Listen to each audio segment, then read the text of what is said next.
Ini-issue ng mga mahaderang surprise guest appearance ni Gerald Anderson sa All Out Sunday in time sa birthday celebration ni River Cruz.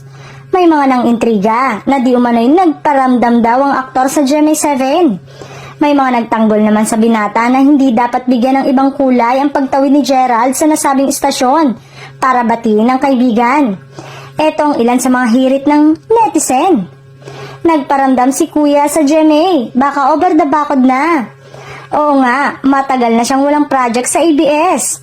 Hindi na yan big deal ngayon since nasa GMA na rin ang Showtime, so kahit may mag-guest na artista sa GMA na galing sa kabila, wala nang masyadong issue.